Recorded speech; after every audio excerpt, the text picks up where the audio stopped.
We're broadcasting from the Middle Tennessee Electric Studios. Middle Tennessee Electric, serving to make life better since 1936. Talking with Rutherford County for 78 years. This is the WGNS Action Line. Now, your host, Scott Walker. With us today, joining us in studio, we have Terri Deal, the Executive Director of AdamsPlace, and then also Community Relations Director, Claire Little. How are both you guys doing this morning? Doing great, Scott. I hope you are. So far, so good. It's still early, though. It is early. So what are some of the new things happening this time of year as we head into spring?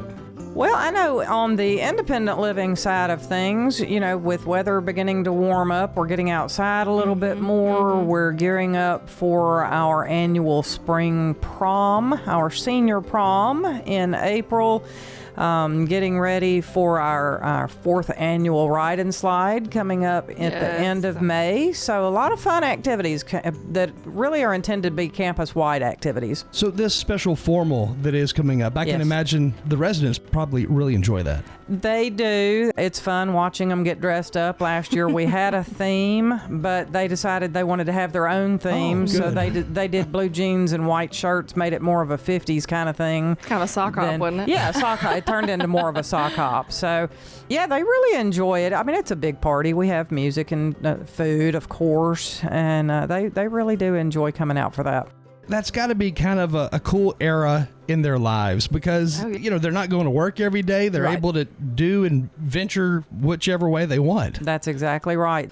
Campus-wide, we have schedules of activities, and the schedules continue to grow, and it gets to the point where they have to choose, do I want to do A or do I want to do B? So it's really nice watching them kind of evolve with the activity schedules. Now, how much input do those residents have on helping to decide what activities to do and when?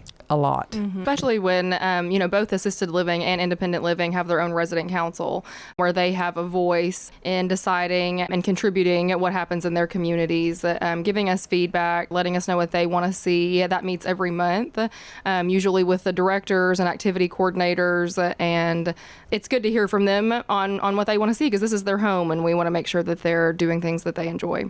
Give us some ideas on what types of suggestions they've come up with to say, hey, let's do this sometime. Maybe some ventures that you guys haven't done yet, you're trying to figure out how to implement. So I know on the independent living side, they come to us with all kinds of ideas, different types of card games. We had a young lady, well into her 90s, that moved in with us several years ago, came from Michigan.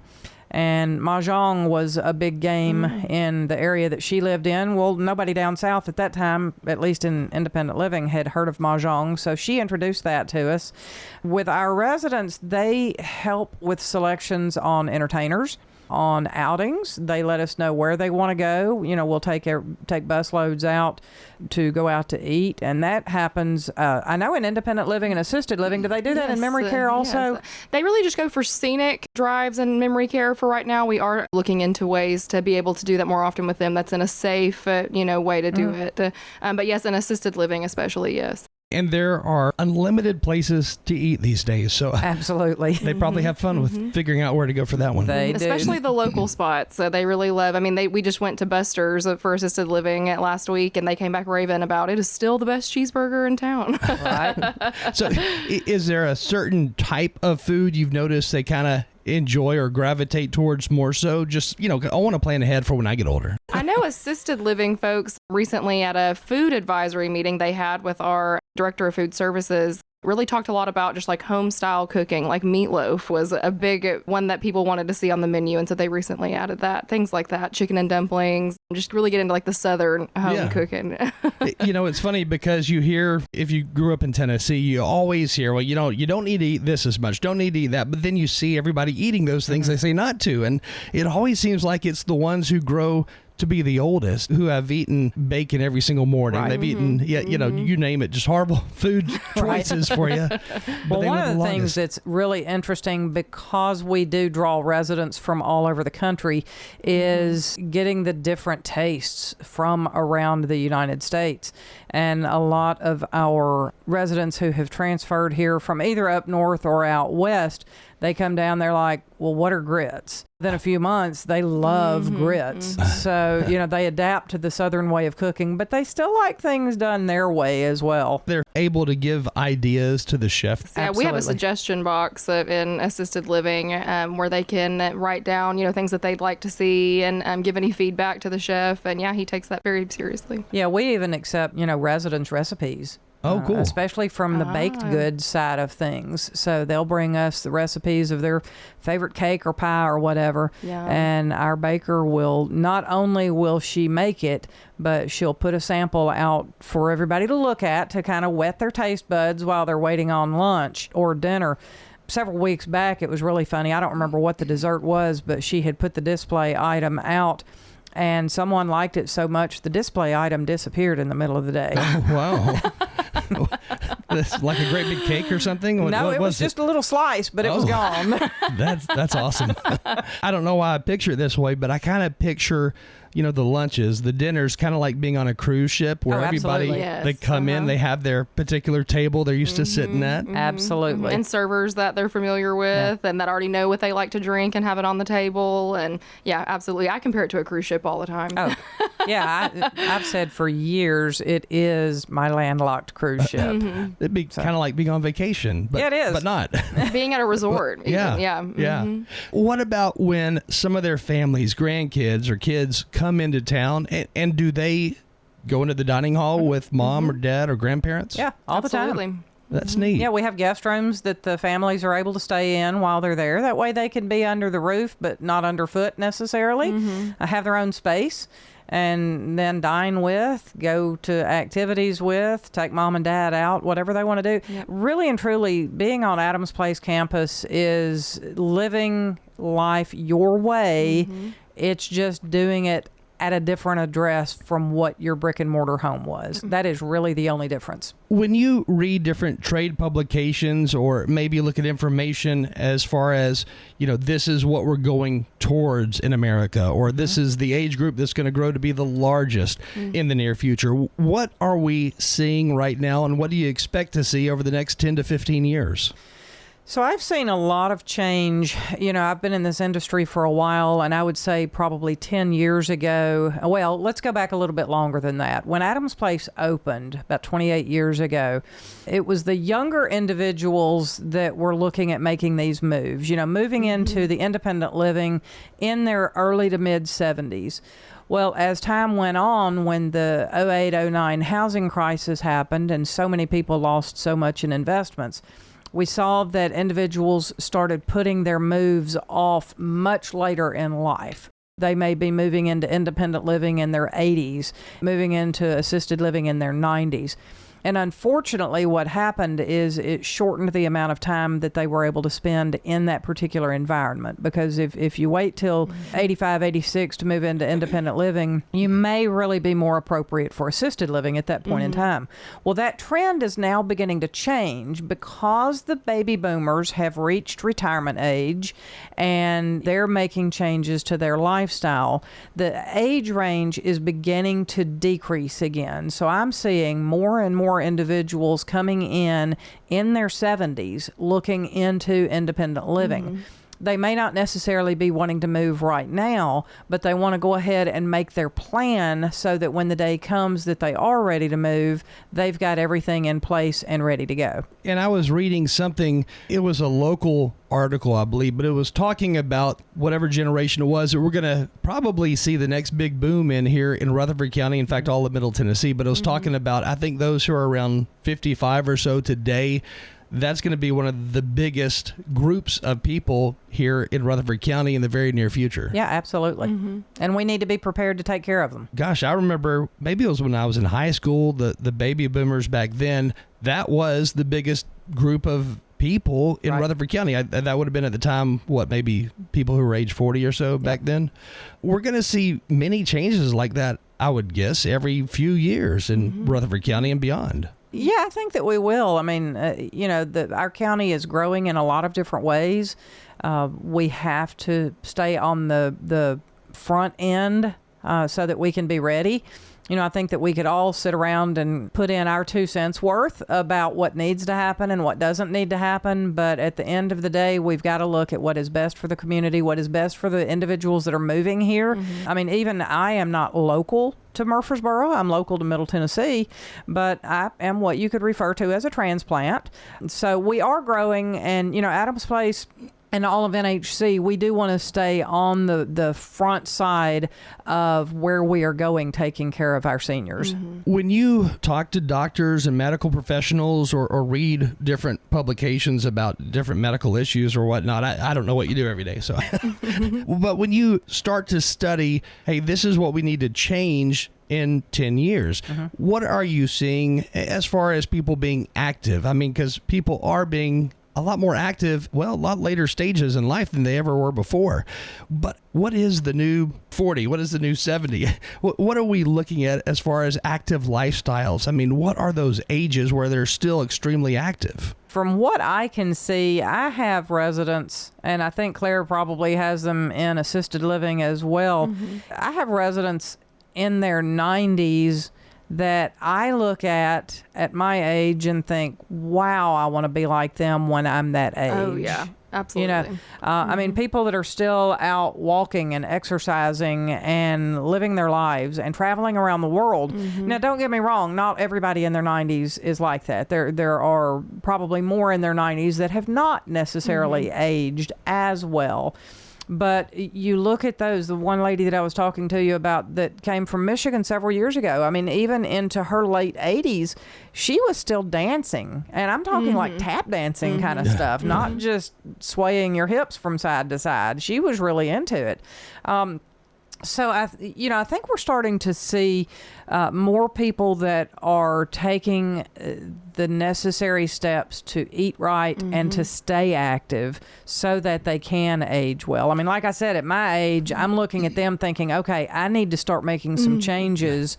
Otherwise, I'm going to go the route I don't want to go. Well, I think we're seeing it so much more frequently. And, you said not everybody in their 90s that may be that active, but we're seeing it a lot more than we did 20 years ago. Used to, it was a huge news story if somebody in their 90s was still very independent and going for walks every day.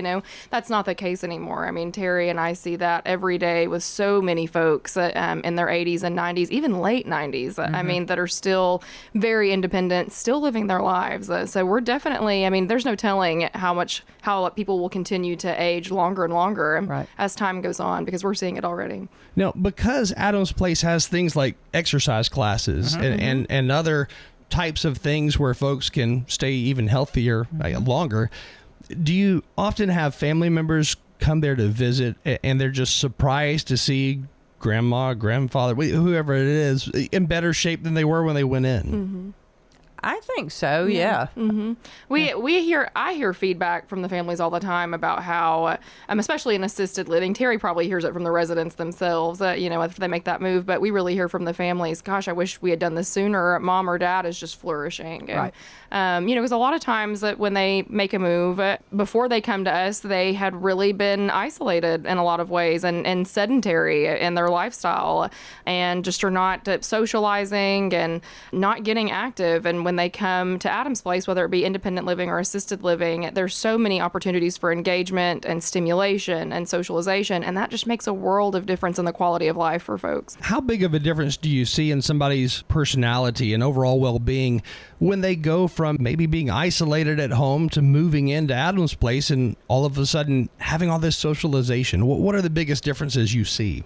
More often than not, you see kind of a lighter spirit, if you will. I have folks that'll come in my office and they're just tired. They're drained, from the responsibilities of maintaining their home to the responsibilities of having to do the grocery shopping and driving and all these kinds of things. And when they make the transition, once they get settled, and it takes a couple of weeks to get settled. I mean, any kind of a move is going to be hard on us.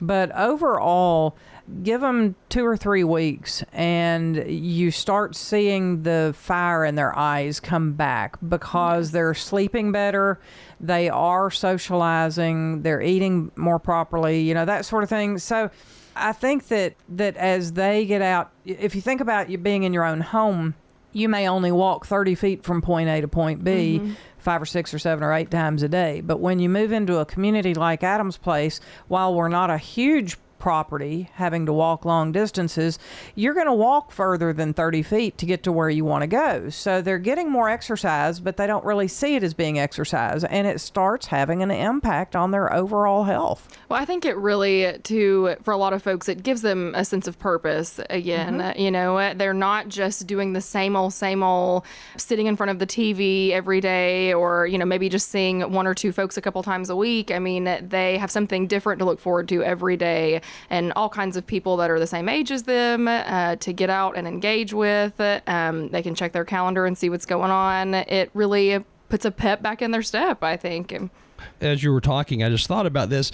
But for somebody who is 75 or 80 years old, maybe they're living at home alone because their spouse passed away, I bet it's scary more times than not without them even really realizing it, because if you're home by yourself, you're 80 years old, you know in the back of your mind you're not going to be able to protect yourself if somebody comes banging on your door and you don't know who they are, they come into your house. Right. And that right there has got to be probably the most comforting part about living somewhere like Adams Place. You don't have to worry about that knock at the door. You don't have to worry about strangers coming to do something bad or steal from you. Right. That worry is gone. So that's got to play a huge role in somebody's daily life. You know, just putting your guard down. It's got to feel better. Oh, yeah. I think a sense of security provides a huge sense of relief for them. Yeah, it does. And I'll take it a step further than that. It's not only the physical security side of things, but with as many scams as there are that are going on right now, we are constantly educating our residents on, you know, we watch the Rutherford County Sheriff's website and we see when they're making public announcements, or even the FBI's sites about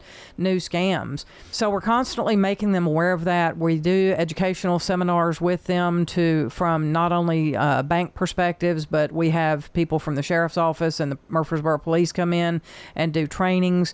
And the residents have gotten so comfortable with that and are so aware that we've got their back, if you will, that if they get a suspicious email, a suspicious text message, a suspicious phone call, they are getting to where they're coming to the front desk and saying, please help me with this. What do you think? Yes. So they're giving us opportunity to speak into that aspect of security as well. I remember at least every other year, somebody's knocked on my door and they said, you know, hey, we're putting new blacktop down and all these houses here. For a guy, it's irritating to me, and it's always awkward to say, no, I don't need your service. Those are the things that you got to face if you're living at home by yourself, if you're a homeowner. And those are things that I can see where they would make somebody anxious after a while and uncomfortable. Yep. It really does help out not to have to worry about all those little things that really are big things that disrupt your day. Yeah, it really does. And, you know, we have so many residents that are still traveling. They don't have to worry about their home when they're gone. They don't have to worry about finding somebody to take care of their puppy or their kitty. It's all kind of built in right there under one roof. Do you remember the days where we used to go out of town and you have to find a neighbor or somebody, and you'd always say, you know, make sure you get the mail and the newspaper out of the driveway. Water my plants. That's right. Make it look like I'm still there. Turn the lights on and off. It's funny. I don't even know if people still think about those things like they used to, but you don't have to worry. I think it depends on age. That's right. Yeah. Honestly, I think maybe a 20 or 30-year-old might not, but somebody our age is Scott. I mean, come on, we still remember it. I mean, hey, come on now. I'm 31. I still ask somebody to watch my house. So, all right. we don't have to worry about turning the living room light on, then turning this one off. Well, now Alexa can do that. That's right. That's right. But yeah, things have changed a lot. But it would be nice not have to worry about all these little things that probably people think about all the time. Yeah. Yeah, they just lock their door, come out, and say, hey, see you in 2 weeks. When they do go on vacation, when they do go out of town, do they let somebody at the front desk know, this is what I'm doing if anybody stops by for me? Well, they do, but not only from a standpoint of in case anybody stops by, but they will ask us to pull their mail out. If they get a lot of mail, we'll pull it out of their box and put it in their home while they're gone. But the bigger part of that is one of the security features that we have built in, and this is more so on the independent living side of things. In assisted living and beyond, they have nursing staff, caregivers that are in and out of the homes on a pretty frequent basis, so they're always seeing their residents. Well, in independent living, because you are literally living life the way you choose to, you come and go. You don't have to sign in, sign out. You don't have to do these things. Well, at the end of every day, if we have not seen you or heard from you, we're going to be checking on you to make sure that you're okay. So if they're going out of town, they let us know, so that way they're not getting a phone call from us at 8 o'clock at night when they're getting ready to board a cruise ship, wanting to know if they're okay. How do you know, all right, well, we haven't seen Mike down in unit XYZ. We haven't seen him in a day or so. How do you know when to go check on him? So we don't wait a day or so. We have a guaranteed 24-hour check. We offer a lunch and dinner in the dining room, and we have a checklist. So if the residents are not seen in the dining room, are not marked as being present at an activity, or have not told us that they are not going to be at a meal, then 8 o'clock every night, we're calling them. If they do not answer, we go to their home to check on them. Okay. It's got to be good to know for family who may live out of town, hey, mom has got all this protection around her, got all these extra check boxes to make sure she's going to be okay. But that's got to feel comforting for the family. It is, because one of the primary concerns that the adult children has is mom safe? Is she eating? Did she fall down the stairs? She lives in a 2-story house. Has she fallen down the stairs? So it is comforting to know that we are there to keep an eye on them, that we're going to check on them. And the interesting thing is, for me, is the residents become family, and that happens very quickly. And we're talking from 2 to 3 weeks into residency, they are absorbed into a small family. So it's not at all uncommon for a resident to come to the front desk and say, I haven't seen so-and-so this morning, and I expected to see her at the card game. Can you call her? Or they'll just go knock on the door, and if they don't get an answer at the door, they come to the front desk. I need you to go check on my friend. That really happens instantly, honestly, with the residents. Really, as much as the staff helps out to keep an eye on things and check on the residents are doing it with each other, just like neighbors would. Yeah. It sounds like a lot of them have, routines. They go walk together in the morning. They go eat breakfast. So I could see where that would happen. Yeah. By the way, our phone number is 615-893-1450. If you have any questions, feel free to text those in. Again, 615-893-1450. This person says they just tuned in, may have missed it, but they wanted to know if they move into independent living and then later need further help, can they continue to stay in independent living but then hire somebody to come in to help them with that extra whatever it is they need? It says, or do I need to move again to an assisted living area? I would have downsized at that point and would prefer not to go further. So I guess they're asking, can they just hire somebody to come in, or are they forced to move to that second step? So the answer is yes, you can stay in your independent living home. However, the answer does not stop there. It really depends on the circumstances. So Adams Place has a long-standing partnership with Senior Helpers, which is an in-home non-medical care providing company, and their caregivers can come into the independent living home and provide basic assistance. And that could be, I need help with laundry. I need for somebody to make sure I take my medications right. I need occasional assistance with what is referred to as your activities of daily living, which is dressing, bathing, grooming, toileting, these kinds of things. So the reason why I say that it's kind of a more extensive answer than just yes, I kind of approach things from a standpoint of, if you get to the point where you are needing to bring more care into your home and it's costing more than what it would cost to transition to assisted living, it really doesn't make any sense to continue that any longer. And we do need to look at transitioning to assisted living. The beauty of our campus is, while yes, you do physically make a move from independent living apartment home into an assisted living home, the continuity of care is there. So you're already familiar with how things happen on the campus. You're familiar with a lot of the staff, that sort of thing. There's going to be a lot of similarity between independent living, assisted living, memory care, long-term care, rehab, all of the different components that we have available. Unfortunately, a lot of times my answers have to be vague because it really does depend on that that individual's particular situation. But yes, you can bring care into the home in independent living. It sounds like it's kind of like you go to a suit store, you have to be properly fitted, they have to measure everything from the neck size to the waist, but you're almost building this for one particular person. I mean, it's definitely custom for each person, it sounds Yeah, that's like. actually a great way to look at it. Again, this morning we are talking with the folks from Adams Place. We have Terri Deal on the air with us this morning, director, and then also Community Relations Director Claire Little. We're going to take a short break, and then we will be right back. In the meantime, you can go ahead and text us any question you may have, 615-893-1450. The Action Line on FM 101.9 and AM 1450 Murfreesboro, FM 100.5 Smyrna. Listen and watch at WGNSradio.com. Broadcasting from the Middle Tennessee Electric Studios, MTE Sharing Change has now donated more than $11 million to local nonprofits, assisting worthy causes in our community. MTE, serving to make life better since 1936. Hi, this is Peter Demas with Demas's Family Restaurants. Did you know that Demas's now can cater events? We can ship most of our pastas and we can deliver it to your door. If you're interested in our catering, you can go to demasesrestaurants.com and click on the menus on catering to see what options we have available for your next event. Demas's Family Restaurants, go to demasesrestaurants.com. Demas's Family Restaurants on 1115 Northwest Broad Street. Hey, this is Dan with Music World and Drummers Den. Come in for your guitars, keyboards, drums. We have you covered. Our prices will normally meet internet prices. When I buy a guitar, I have to put my hands on the guitar net. You can do that here. You can try your instrument before you ever put any money on it at all. And still cheaper than what you could get online most of the time, at least match their prices at worst. Come see us at Music World and Drummers Den, 2762 South Church Street, right across from the golf course.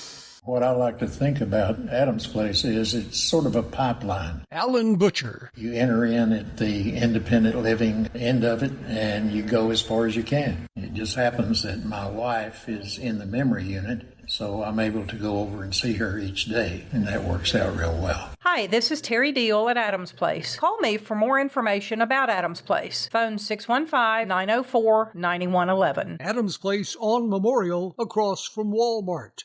Friends? Yes. The financial partners whom you've built a relationship with at Old National Bank are still at the Dr. Martin Luther King Jr. Boulevard location, right here in the borough. And so are the warm, homemade cookies. Cookies are ready, dear. Like Grandma used to make. If you need online and mobile banking, Murfreesboro's Old National Bank does that too. You and Old National Bank, better together. Old National Bank at 2230 Dr. MLK Jr. Boulevard. Old National Bank. Member FDIC. The Action Line on FM 101.9 and AM 1450 Murfreesboro, FM 100.5 Smyrna. Listen and watch at WGNSradio.com. Again, we're talking with Adams Place this morning. We have Terri Deal, the Executive Director, and then also Community Relations Director Claire Little on the air and in studio with us. We talked a lot about all the different things and the perks and good ideas as to why folks live there. But I'm curious, what about outside involvement with different organizations and trying to get residents involved in other things that maybe they weren't involved in before, just to get them social with each other? Well, we've got several things that we're involved in, outside of the campus, but then also things that we bring into the campus as well. Outside of the campus, I'm often visiting at the senior centers that are around town. The one, of course, St. Clair, the Cannon County Senior Center, as well as the Senior Activity Center of Smyrna.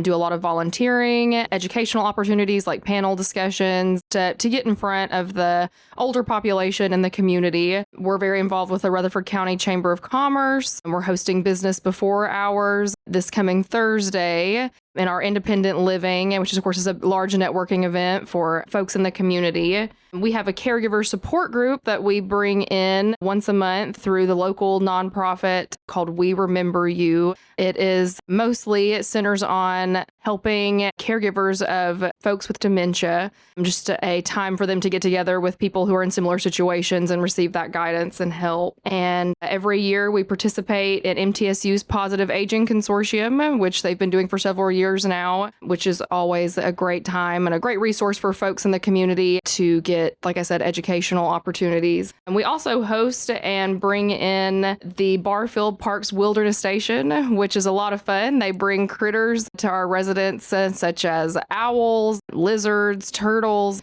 They actually bring them with them to our campus and let the residents interact with them, which is a lot of fun. You ever had one of those animals get loose? Thankfully, they're not too quick. Oh, good. Now, I will say several years ago, we had a squirrel get into the independent living, and that was a lot of fun catching that little guy. That would be tough. Yeah, I caught him, though. Got him back got him. outside. Wow. I caught him, yeah. I've had like birds fly into my garage. It's Right. hard to get them out. It really is. It's not easy. We had a question during that last break asking, it says, I remember going to a car show there a while back. Are you guys going to have another car show there in the future? Yes, we will. That was actually something I was going to mention. You know, we do a ton of fundraising for the Alzheimer's Association year round. And our biggest one the last few years has been the Classic Car Show. It is usually, I believe, in August or September. Either It's usually August or September. It's late summer, yes. So as we get closer to that, we will absolutely get information out on that. That's been a big hit. And we're very grateful for the people in the community that have not only come and support us, but actually bring their super cool cars, you know, for folks to look at. When I retire and get older, I'm going to have, a garage with quite a few cars in it and work on them. At least that's in my head. But do you have some folks there who are car collectors or car enthusiasts who still have some, I don't know, maybe a muscle car that they still work on from time to time, or they drive it every once in a while? Do you have residents who have those? We have had over the years, and then they pass away and leave those cars to families. It's interesting, though, because when we do have those cars on campus, it's not at all uncommon for people to come in off the street and go to the front desk and say, who owns that car? Can I buy it? So we do have them. We've got an assisted living resident that just recently bought a new, a Corvette. Yeah. I was going to say that. We do have an assisted living resident who is big into cars and just bought a very nice Corvette. When the weather has been nice the last few days, that he's been having the top down. So that's been fun to watch and see. So is there a place to keep it there and work on it if you wanted to, or not work on it, but clean it and stuff like that? Yes and no. So independent living residents have covered parking provided for them. Assisted living, they have available parking. It's not covered. But there's also a much smaller number of assisted living residents that are still driving. It's cool when you're able to keep up those hobbies you enjoy later in life and to be physical enough to where you can keep those things up. And it really sounds like there are a lot of choices to be made as we get older that probably we don't think about when we're younger. Right. Well, even the activities campus-wide, I think we've got a really good working relationship with different aspects of MTSU, and whether it is the Honors College kids coming in and providing assistance to the residents, or us going to music performances, to plays, to sporting events. We really do, having MTSU in our backyard is really advantageous. So we really do try to maintain those relationships and provide residents with additional options. And we've got a lot of folks that are retired from MTSU that live with us. So we want to continue keeping that involvement. Yeah, I believe it was last Saturday, assisted living took a bus full of residents to a basketball game at Murphy Center. And gosh, they had a blast. Yeah. That's cool. I know we don't have much time left, but it used to be where the son, the daughter, somebody younger in the family would give the idea to mom or dad, hey, you really ought to think about moving, downsizing, or do this, do that. And they would go be the one who took the tour of wherever it was they were thinking about moving to, or they were suggesting the parent move to. That's not really the case anymore as it used to be, at least not as much, because folks are living a lot longer and they're a lot healthier than they used to be. Yeah, they're living longer, they're healthier, and they're pre-planning so that their kids don't have to make the decisions for them. As we age, we want to be able to maintain control. We want to maintain our independence, and none of us wants our kids to have to step in and make the decisions for us. So when we can go out, do the investigation, do the tours, meet the people, and make the decisions for ourselves, again, even if it is pre-planning for 3, 5, 10 years down the road, at least you're in charge and you're going to go where you want to go when the time comes. That's got to feel better to kind of be over that destination. You know, hey, this is what we're going to do when we hit this age. It's got to just feel better, though. Absolutely. Well, and I think that a lot of that comes from just this population that's coming up into senior living, that they're educating themselves on what senior living is, you know, versus how senior living was 30 years ago. It's come such a long way. And I think it's really important to get to know what the options are. And that way you can make an informed decision when it's your time. Right. Now, we had another question about when you do move to the, you know, where you're fully independent, you've got your own place there at Adams Place. Can you hire a maid service to come in and just do weekly cleaning of your house, of your residence? Well, you can, but that's an unnecessary expense because we already provide that service. So that is part of residency, is light housekeeping and linen service. So if you want to have additional house cleaning, you certainly can bring someone from the outside, but I would certainly encourage everyone to give our staff an opportunity before signing on with someone else. Big perk then. I mean, Absolutely. That'd make me want to move right now. I know, me too. If you're gonna clean my house, wash my sheets, sign me up. Sold. I'm going to go ahead and move in. Now, you guys got a birthday there going on today, don't you? We do have a birthday going on today. It's a pretty big one. Don't tell anybody, but it's the Big 5-0 for Campus Administrator Buckley Winfrey. So we definitely want to give him a shout out and wish him a happy birthday. Yes. So his birthday officially today. It is today. Yes. That's awesome. Before we close, I just thought of this because, you know, that's when you think of stuff. It's all right when you're about to quit doing something. I remember, I think it was a couple of years ago, y'all had like a water slide there. We did, and we will have again. It's coming back. It's becoming an annual thing. This will be our 4th annual. It is May the 30th, and basically it's if anybody remembers old school slip and slide when you were a kid, it's a senior version of slip and slide. It's very safe. Don't anybody panic. No broken hips on We have not the ride and slide because no one is slipping. No one is slipping. We have not had an injury yet. Fire department is always on site to provide assistance. So we're really excited about that. We'll actually be talking about that more when I join y'all next month. And we're really excited about that. That's becoming a huge community event. It's cool you do things like that. Yeah. That's got to keep you younger, at least feeling younger. It most definitely does. does. It is a big summer bash. Yeah. That's cool. Again, this morning we've been talking about Adams Place and different choices to make as we age. Terri Deal with us today, and also Claire Little from Adams Place. And if anybody would like to stop by or maybe take a tour, what's the best thing they need or should do? Easiest thing is give us a call, Yep. 615-904-9111. We can get you to the right person, whether that's myself or Claire. We're the primary ones that do tours. We'll figure out which part of campus you need to be speaking with, and we'll get you scheduled for a visit. Do you have different social media pages so family can kind of watch and see what's happening there at Adams Place? That's something that Claire Little manages. Find us on social media, on Facebook and Instagram if you want to keep up with what we're doing every day. Thank you for joining us this morning. Thank you for having me, Scott.